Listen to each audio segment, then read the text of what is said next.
To work on this on a large scale was really exciting because I had never created something that was that large.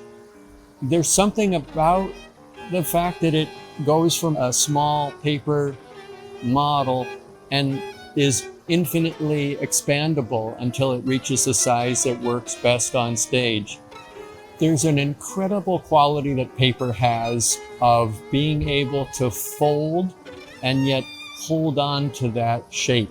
And by accumulating many of those folds, you can produce something that is very rectilinear in its internal structure and form, but which creates beautiful curvatures. I like to have a challenge in a project.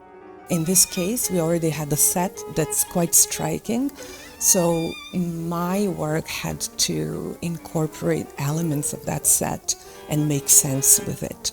The way it's constructed in kind of semicircle or almost like a shell, to me talks about layers of strength and vulnerability, but also like a shell that protects the vulnerable thing inside in the center. As the set has so many facets, it was almost natural to go to pleated fabric. And what's interesting about dance is because costumes need to move and be soft. But having this one kind of rigid piece as a part of the costume gives very interesting tension. The other piece that also talks about that vulnerability and layering, we also have like kind of slashed fabric.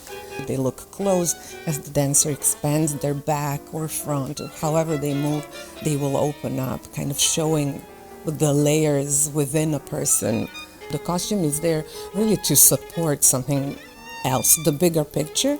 So you want to make sure that it's there in function of the piece, right? So costume by itself is a pretty piece, but without the context, it doesn't have life.